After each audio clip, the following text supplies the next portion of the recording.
दोस्तों नमस्कार, आपका अपना ही चैनल सिटी राजा में आपका स्वागत है। आज हम लोग सिविक्स क्लास 2 को लेंगे। एनसीईआरटी के पैटर्न पे काफ़ी इंपॉर्टेंट सारे क्वेश्चंस यहीं से बनने वाले हैं। चैनल पे आपको previous year paper, digital class content दोनों को कंबाइनडली कर लोगे तो इस बार का सीटेट स्मूथ ट्रिकी वे मैजिकल तरीके से आप निकालोगे। सीटेट का बनना है राजा, सब्सक्राइब करें सीटेट राजा। अब चेक करते हैं, भारत को संयुक्त राष्ट्र संघ से मिला सहयोग। क्या सहयोग मिला था? खाद्य और कृषि संगठन एफएओ ने भारत के तराई प्रदेश को कृषि योग्य बनाने में सहायता की। राजस्थान के भूमि क्षरण को रोकने का प्रयास भी कर रहे हैं। यूनेस्को शिक्षा के प्रसार में सहायता कर रही है। वर्ल्ड बैंक, विश्व बैंक ने हमारी पंचवर्षीय योजना के लिए ऋण दिए हैं, जैसे कि शिक्षा, स्वास्थ्य, कृषि, सड़क के लिए वर्ल्ड बैंक ने लोन भी दिया। सार्वजनिक स्वास्थ्य को उन्नत करने में विश्व स्वास्थ्य संगठन डब्ल्यूएचओ ने अत्यधिक कार्य किया, जैसे मलेरिया, पोलियो उन्मुख विश्व संगठन की देन है। यूनिसेफ बच्चे और महिलाओं के स्वास्थ्य, शिक्षा और पोषण के लिए कार्य कर रही है। यूनिफेम महिला सशक्तिकरण एवं लैंगिक समानता को प्रोत्साहन करने का वित्तीय तकनीक सहायता देने का कार्य कर रही है। अब आगे चेक इंपोर्टेंट करेंगे। दक्षिण सार्क के कुछ पॉइंट लेंगे। 1985 में दक्षिण एशियाई के 7 देशों से मिलकर दक्षिण एशियाई क्षेत्रीय सहयोग संगठन दक्षेस बना। इनका स्थायी कार्यालय काठमांडू में है। नोट डाउन करेंगे, कहाँ पे है दक्षेस का कार्यालय? काठमांडू में है। नवंबर 2005 में अफगानिस्तान दक्षेस में सम्मिलित हुआ। 2005 में अफगानिस्तान दक्षेस में सम्मिलित हुआ। अप्रैल 2007 में इसे पूर्ण सदस्यता का दर्जा मिला, जिसे वर्तमान में दक्षेस के सदस्य की संख्या 8 हो गई। इसकी संख्या वर्तमान में दक्षेस की संख्या 8 है। दक्षेस के 8 देश नेपाल, भूटान, पाकिस्तान, बांग्लादेश, भारत, श्रीलंका, मालदीव और अफगानिस्तान। नोट डाउन करेंगे, नेपाल, भूटान, पाकिस्तान, बांग्लादेश, भारत, श्रीलंका, मालदीव और अफगानिस्तान 8 देश है। अब दक्षिण एशियाई राष्ट्रों का संगठन आसियान क्या है? आसियान की स्थापना 1967 में हुई। वर्तमान में इसकी सदस्यता का संख्या 10 है। कितनी है? 10 है। आसियान तेजी से बढ़ता हुआ एक महत्वपूर्ण क्षेत्रीय संगठन है। भारत इस संगठन का औपचारिक सदस्य नहीं है। भारत इस संगठन का, नोट डाउन करेंगे, औपचारिक सदस्य नहीं है। आगे चेक करते हैं समानता, इक्वलिटी के बारे में। समानता लोकतंत्र की मुख्य विशेषता है। भारत जैसे एक लोकतांत्रिक देश में सब वयस्कों की मत देने का अधिकार है, चाहे उनका धर्म कुछ भी हो, शिक्षा का स्तर या जाति कुछ भी हो, वो गरीब हो या अमीर हो। इसे सार्वभौमिक वयस्क मताधिकार कहा जाता है। नोट डाउन करेंगे, यूनिवर्सल एडल्ट फ्रेंचाइजी इसे कहते हैं। शासक ने संविधान द्वारा मान्य किए गए समाधान के अधिकार को 2 तरह से लागू किया। पहला कानून के द्वारा और दूसरा सरकार की योजना व कार्यक्रम द्वारा सुविधाहीन समाजों का मदद करके। अब देखते हैं मिड डे मील, मध्याह्न भोजन, जो अभी आपका पीएम पोषण योजना के नाम से अभी नोट डाउन करेंगे। मिड डे मील को पीएम पोषण योजना, प्रधानमंत्री पोषण योजना का नाम में कन्वर्ट किया गया। मध्याह्न भोजन की व्यवस्था, इस कार्यक्रम के अंतर्गत सभी सरकारी प्राथमिक स्कूलों के बच्चे को दोपहर का भोजन स्कूल द्वारा दिया जाता है। यह योजना भारत में सर्वप्रथम तमिलनाडु, नोट डाउन करेंगे, तमिलनाडु राज्य में प्रारंभ की गई थी और 2001 में उच्चतम न्यायालय ने सभी राज्य के सरकारी स्कूलों में 6 माह के अंदर आरंभ करने का निर्देश दिया। 2001 में, नोट डाउन करेंगे, सुप्रीम कोर्ट ने। अब बी आर अम्बेडकर को चेक करते हैं, इनके तथ्य को। बी आर अम्बेडकर अपने आत्मसम्मान को दांव पे लगाकर जीवित रहना अशोभनीय है। असम्मान जीवन का सबसे जरूरी हिस्सा। इसके बिना, आत्मसम्मान के बिना व्यक्ति नगण्य है। आत्मसम्मान के साथ जीवन बिताने के लिए व्यक्ति कठिनाई पे विजय प्राप्त करनी होती है। केवल कठिनाई को निरंतर संघर्ष से ही व्यक्ति बल, विश्वास और मान्यता प्राप्त कर सकता है।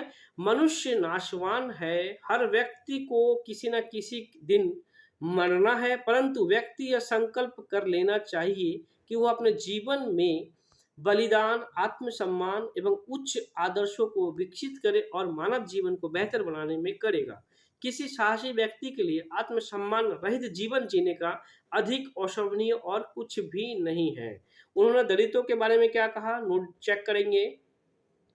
दलित वह शब्द है जो नीची वाली जाति के लोगों की पहचान के रूप में इस्तेमाल करते हैं। वह इस शब्द को अछूत से ज़्यादा पसंद करते हैं। दलित का मतलब है जिसे दबाया गया, कुचला गया। दलित के अनुसार यह शब्द दर्शाता है कि वह सामाजिक पूर्वाग्रह और भेदभाव ने दलित लोगों को दबाकर रखा। सरकार ऐसे लोगों को अनुसूचित जाति के वर्ग में रखा, शेड्यूल कास्ट के अंतर्गत।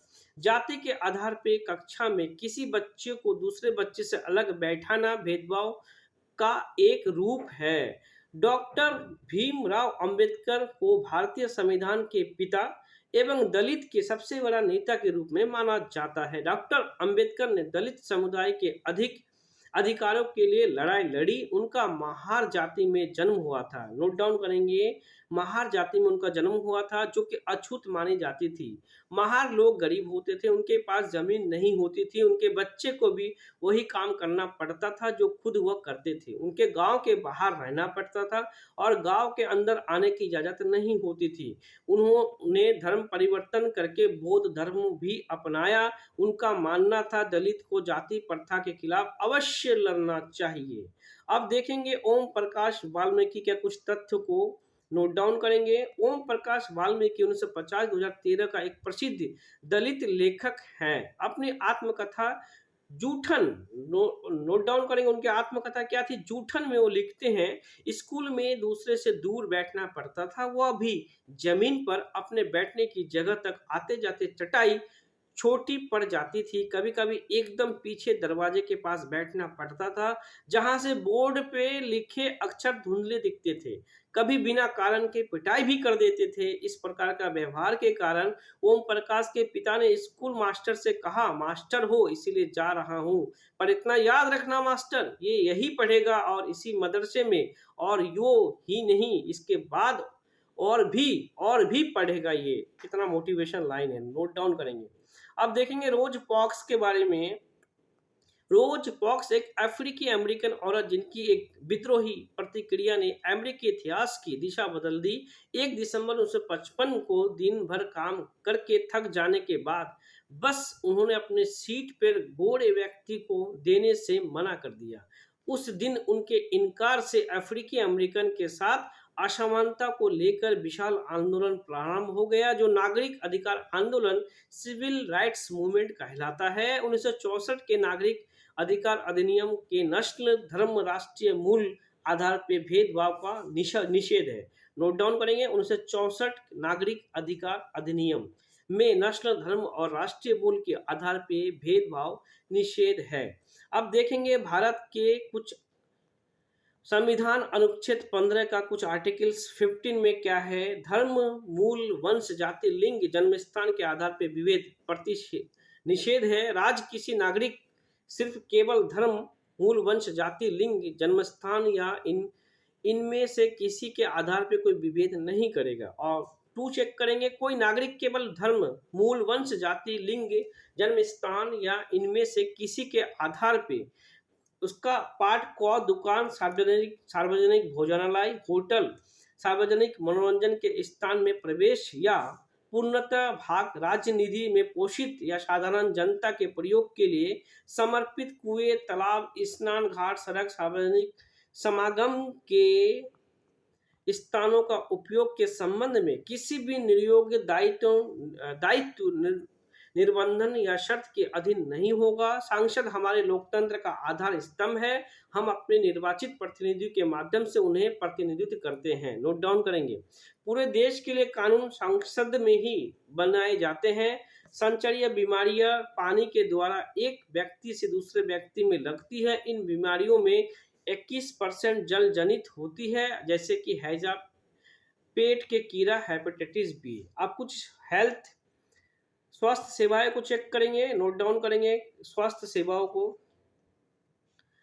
सार्वजनिक स्वास्थ्य सेवाएं संसार भर में भारत में सर्वाधिक चिकित्सा महाविद्यालय है और यहाँ सबसे अधिक डॉक्टर तैयार किए जाते हैं। लगभग हर वर्ष 15,000 नए डॉक्टर योग्यता प्राप्त करते हैं ये इंडिया के अंदर। भारत विश्व का दवाई निर्मित करने वाला तीसरा बड़ा देश है और यहाँ से भारी मात्रा में दवाई निर्यात की जाती है। हमारे देश में स्वास्थ्य की स्थिति कितनी भी खराब है, सकारात्मक विकास के बाद भी हम जनता को उचित स्वास्थ्य सेवाएं देने में असमर्थ है। ये विरोधाभासजनक स्थिति है। सार्वजनिक स्वास्थ्य सेवाएं स्वास्थ्य केंद्रों व अस्पतालों की एक श्रृंखला है जो सरकार के द्वारा चलाई जाती है। यह केंद्र व अस्पताल आपस में जुड़े हुए हैं। स्वास्थ्य सेवाओं का अन्य महत्वपूर्ण कार्य है बीमारी जैसे टीबी, मलेरिया, पोलियो, दस्त लगना, हैजा, चिकनगुनिया आदि फैलने से रोकना। अब निजी स्वास्थ्य, कुछ प्राइवेट हेल्थ फैकल्टीज को चेक करेंगे हम लोग।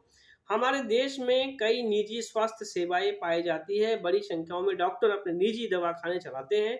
ग्रामीण क्षेत्रों में पंजीकृत चिकित्सा व्यवसायी आरएमपी मिल जाते हैं। शहरी क्षेत्रों में बड़ी संख्या में डॉक्टर हैं जिनमें से बहुत से विशेषज्ञ की सेवाएं प्रदान करते हैं। निजी रूप से चलाए जा रहे अस्पताल व नर्सिंग होम भी काफी संख्या में प्रयोगशालाएं, लेबोरेटरीज हैं जो परीक्षण करती है, विशेष सुविधाएं उपलब्ध कराती है जैसे एक्सरे, अल्ट्रासाउंड आदि। ऐसी दुकानों भी है जहां हम दवा खरीद सकते हैं।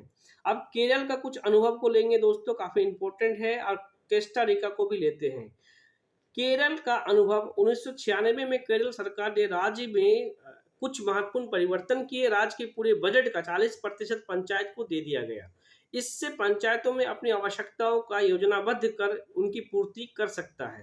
अब कोस्टा रिका को चेक करेंगे, काफी इंपॉर्टेंट है कोस्टा रिका। कोस्टा रिका को मध्य अमेरिका का सबसे स्वस्थ देश माना जाता है कोस्टा रिका को।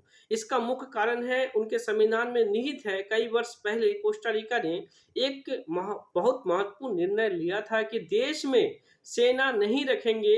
इससे उन्हें सेना पे व्यय किया जाने वाला धन को लोगों का शिक्षा, स्वास्थ्य, अन्य आधारभूत जरूरत पे खर्च करने का मदद मिली। कोस्टा रिका की सरकार मानती है कि देश के विकास के लिए देश का स्वस्थ होना जरूरी है। नोट डाउन करेंगे, काफी इंपॉर्टेंट पॉइंट है। अब कुछ पॉइंट चेक करेंगे। भारतीय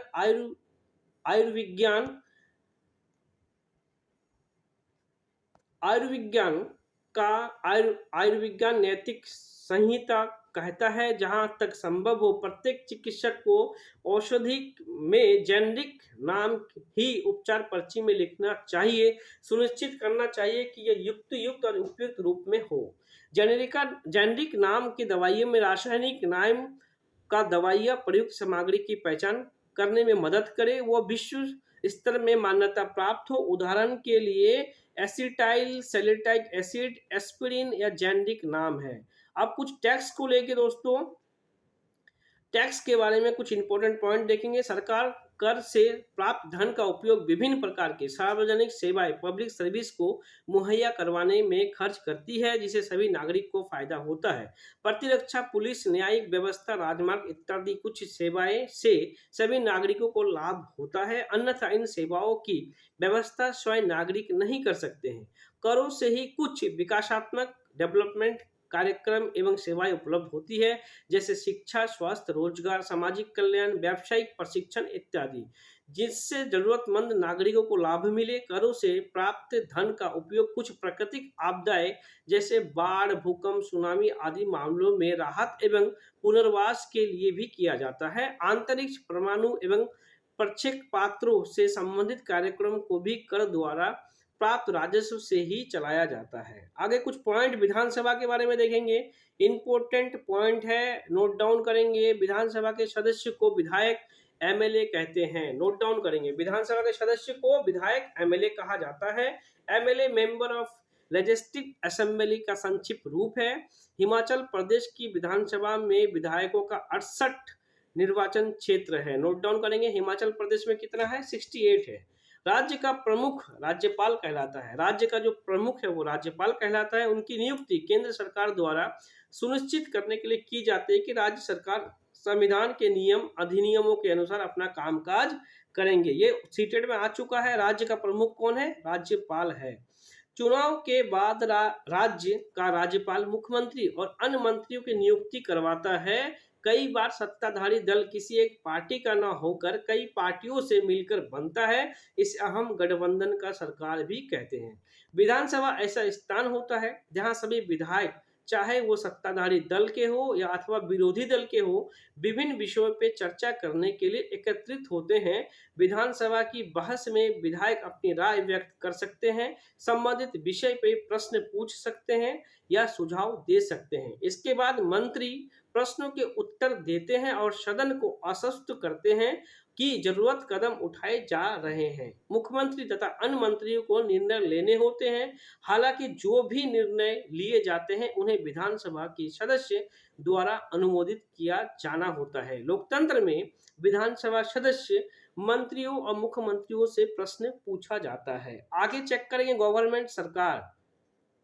काफी इंपॉर्टेंट पॉइंट है। समान भाषा में सरकार शब्द से तात्पर्य शासन के विभिन्न विभागों और मंत्रियों से होता है जो उन्हें प्रभावी है। उनका सबका सामूहिक प्रमुख मुख्यमंत्री होता है। सही मायने में तो यही सरकार का कार्यकारी हिस्सा यानी कि कार्यपालिका कहलाता है। दूसरी तरफ सारे विधायक जो कि विधानसभा में एकत्र होते हैं विधायिका कहलाते हैं।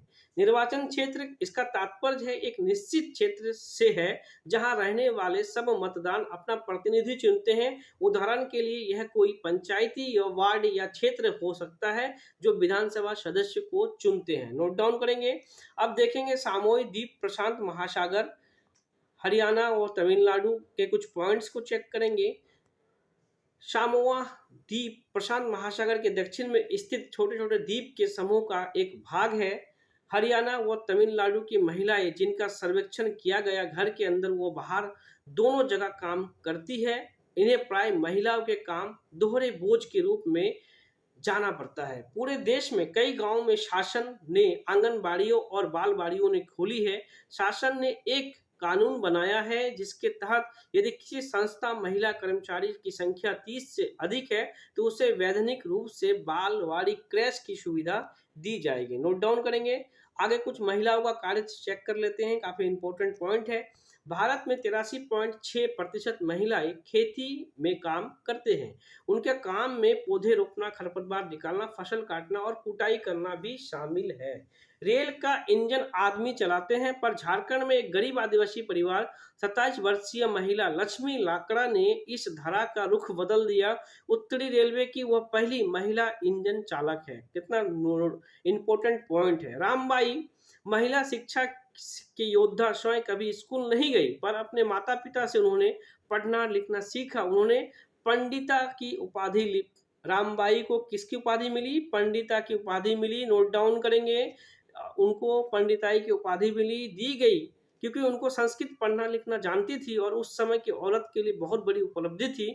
औरतों को तब तक ज्ञान अर्जित करना की अनुमति नहीं थी। उन्होंने 1898 में पुणे के पास खेड़ गांव में एक मिशन स्थापित किया जहां विधवा स्त्रियां और गरीब औरत को पढ़ने लिखने तथा स्वतंत्र होने का शिक्षा दी जाती थी। उन्हें लकड़ी से चीजें बनाने, छापा खाना चलाने जैसी कुशलताएं भी सिखाई जाती थी जो कि वर्तमान में लड़कियों को कम ही सिखाई जाती है। काफी इंपॉर्टेंट पॉइंट था। उनको पंडिता की उपाधि मिली। आगे देखेंगे। राज सुंदरी देवी 1890 में 200 वर्ष पूर्व पश्चिम बंगाल में पैदा हुई।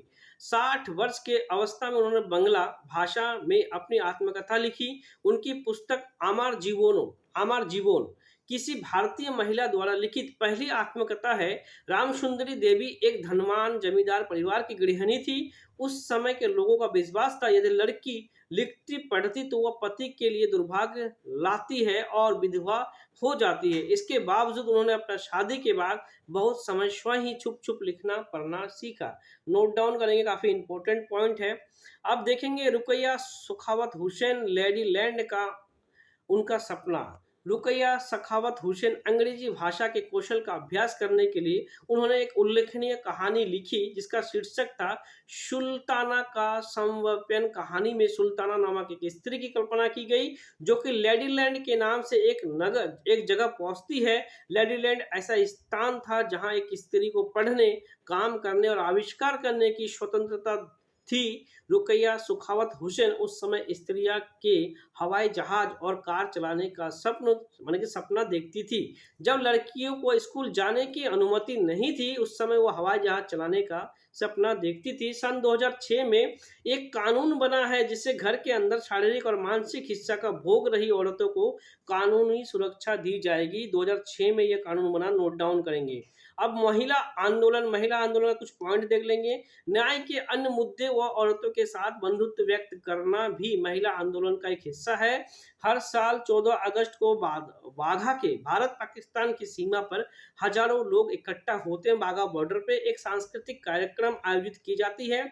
8 मार्च अंतर्राष्ट्रीय महिला दिवस को दुनिया भर औरतों ने अपने संघर्षों को ताजा करने का जश्न मनाने के लिए वहां पे लोग इकट्ठा होते हैं। महिलाओं द्वारा मताधिकार के लिए किए गए संघर्षों ने प्रथम विश्व युद्ध के दौरान और मजबूती पकड़ी। इस आंदोलन को महिला मताधिकार आंदोलन कहते हैं और अंग्रेजों में इसे सफ्रेज मूवमेंट कहते हैं। सफ्रेज का मतलब है वोट देने का अधिकार। सफ्रेज का क्या मतलब है?